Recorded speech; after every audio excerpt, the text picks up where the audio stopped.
Hey yo, just getting home. Ooh, let the dogs out. Ooh, let the dogs out. Come on, Oz. Come on this way. Come on, Dolce. Come on, Dolce. Come on, Oz. Come on, Oz.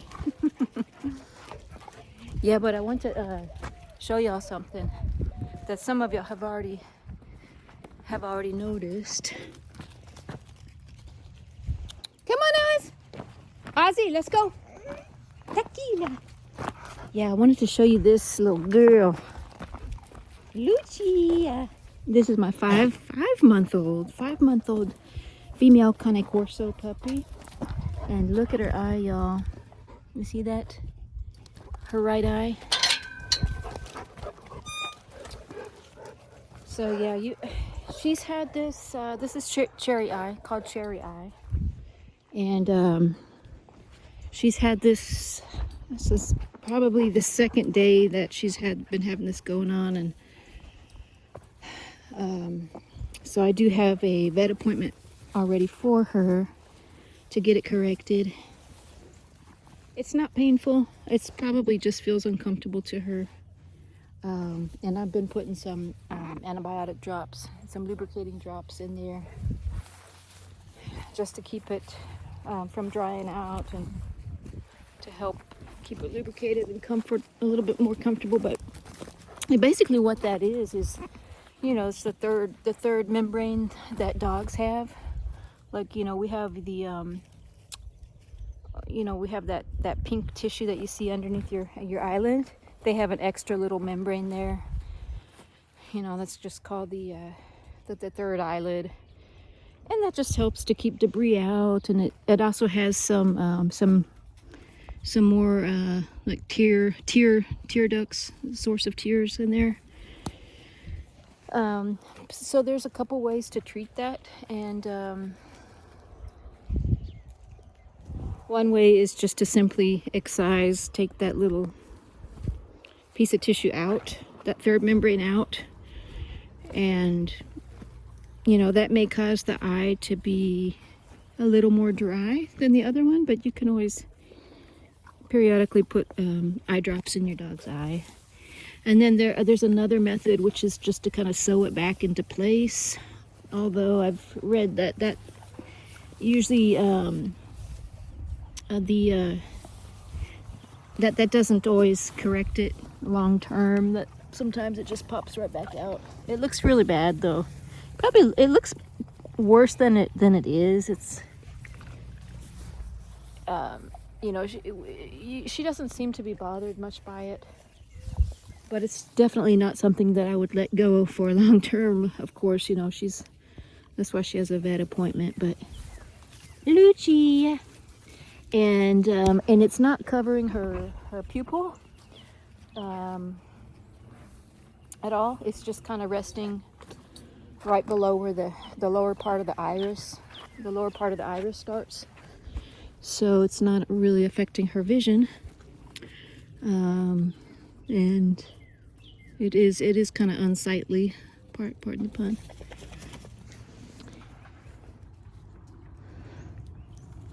But yeah, so cherry eye is a known problem that occurs in Mastiff breeds, Neapolitan Mastiffs and Cane Corsos and other breeds.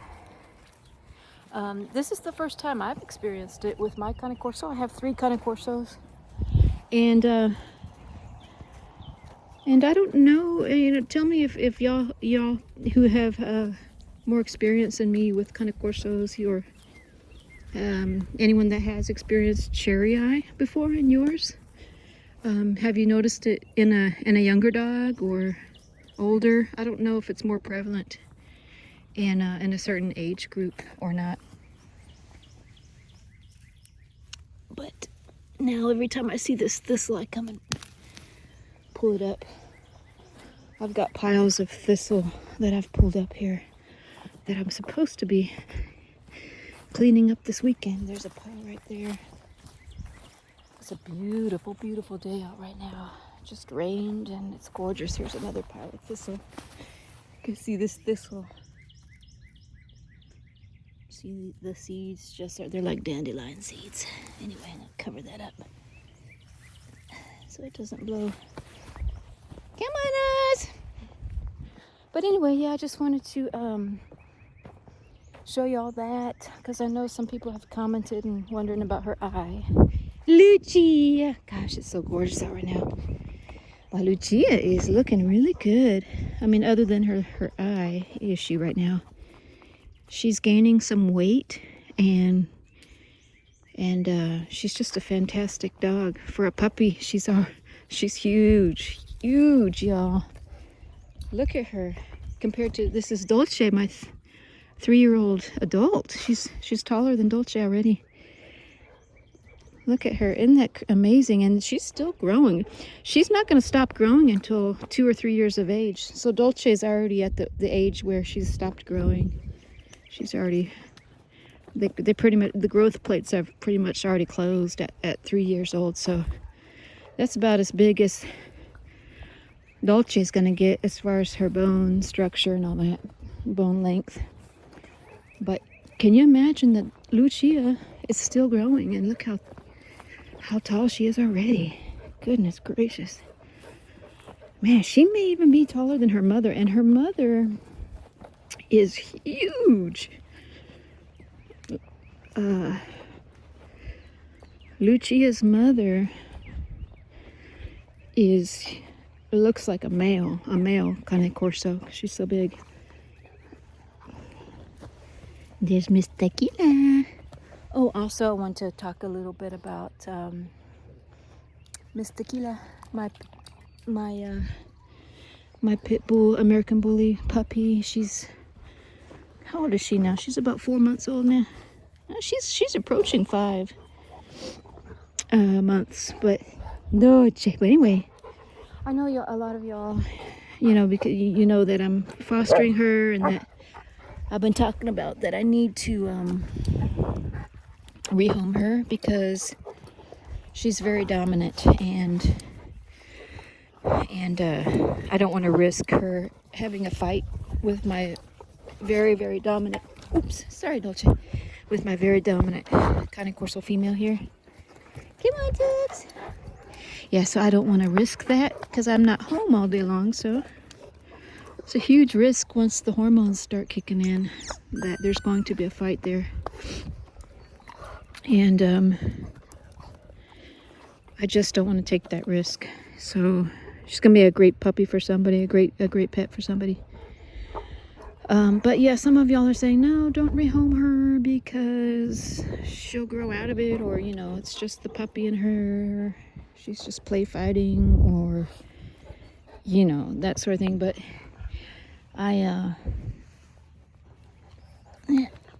she is dominant. She's dominant. She is going to fight. There's no doubt about it. These two very dominant females are going to end up fighting. I have no doubt. They just are. And I've had several experts tell me, trainers of both breeds, trainers of the pit bull bully breeds and Cane Corso trainers, pretty much urged me not to take that risk by keeping her in my pack unsupervised. I mean, they did say, you could keep her, but if you separated them during the day while you're not there. And that's the thing, I don't want to keep her in a cage for 8 hours every single day that I'm working. I'd rather her be in a home that doesn't have that risk. And it's not just that I'm afraid she's going to fight with, any other dog. It's the type of dogs that I have. I have extremely dominant dogs. So if I had a couple dogs like Tux, I most certainly would keep her, because Tux here is not going to be fighting with her because he's very Omega type personality and not confrontational. So it's easy for you to be watching the channel and say, oh, you shouldn't rehome her. She's not at risk, but the reality of it is that she actually is, it is an extreme risk for me to take, to keep a dog this dominant with another very extremely dominant dog, both females. I mean, it's just a recipe for disaster. And I mean, if someone is willing to pay my vet bills, then, okay, I'll take that risk. But no, it's just not fair. I mean, all kidding aside, it's not fair to the dog. It's not fair to this dog or that dog, the ones that are going to be getting in the fight. And somebody mentioned, yeah, well, you have the same risk of Dolce fighting with your female Cane Corso. Yes, you're right. That is always going to be a risk. But I think it's going to be less of a risk than a very dominant dog fighting with her. Because the way, when I observe, of course, things change when hormones kick in, but the way it is now, I purposefully got a very, very non-dominant personality type of dog. I observed Lucia before I bought her, and the assessment that I made and that the breeder made is that she does not have a very dominant personality. And I'm continued to observe that, all this is play, of course, it's play fighting, and this of course is not aggression, it's just partly play, but there is some dynamic occurring here where they're trying to work out their dominance, but yeah, I'm just saying, even off camera, I observe things that y'all may or may not see on camera, and then my assessment and the experts that I work with and have talked to and who have assessed my dogs all agree that the greatest risk is this little girl. Cute as she is. Gosh, y'all, I'm really so in love with this little Tequila, man. She is just excellent dog to have. Really, really want to keep her. But like I said, it would be very selfish of me to keep her, honestly. It would be selfish because it would be putting them at risk, all of them. Because I can almost guarantee there would be a fight. A nasty fight. So, give me this, Jew. Give me this one. Anyway, I just wanted to mention that because I know a lot of people have commented on it, and rather than me, address every single comment, I just wanted to put it out there that's the decision I've made for the safety of my dogs. I don't want to have this recipe for disaster here. These are the two extremely dominant, two extremely dominant females. And I got Tequila here as a foster with the intent, I did want to try to keep her, but it all depended on how she developed. I got her when she was extremely young. She was only 6 weeks old.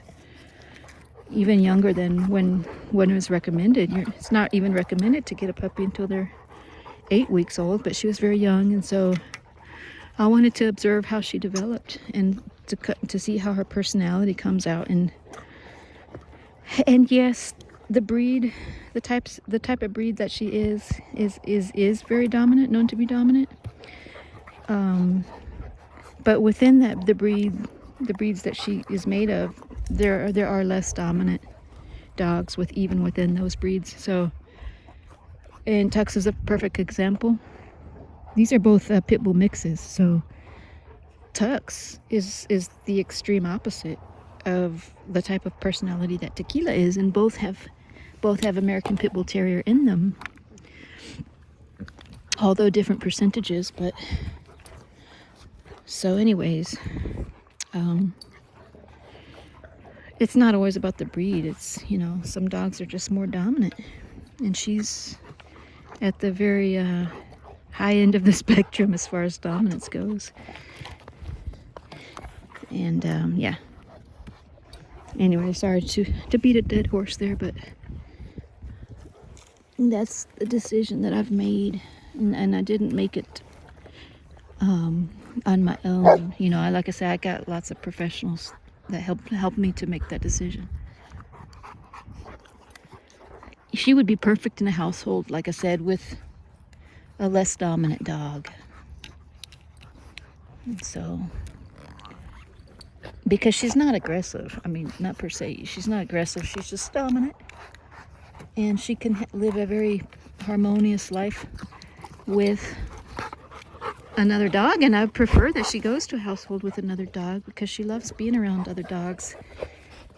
Just that there has to be a peaceful hierarchical structure already in place. And that's not going to happen with my pack. Dolce. Dolce. Dolce. She wants to play. Sit. Sit down. Good girl. Good girl. She's very demanding. Very demanding. Dolce. Isn't she pretty though, y'all? Dolce wants to play. See, Dolce wants to play. Yeah, Dolce has a lot of energy. But she plays hard and she sleeps hard. But anyway, y'all, hope y'all having a good day. I'm gonna play with the pack here and until it gets dark, and then we're gonna go inside and eat. But I'll like I say, I'll film when I go to the vet with Lucia and let y'all see this what the end result of that surgery is gonna look like and how she does, and keep you updated with her cherry eye surgery and everything and recovery. So we'll see y'all in the next one. Lucia. Ozzy. Oh, Ozzy's playing dead. Look at those chompers. Look at those jaws. That's like an alligator jaw. We got some alligator teeth. Some snappers. Ozzy. Ozzy. Look at them teeth, y'all. Look at them teeth.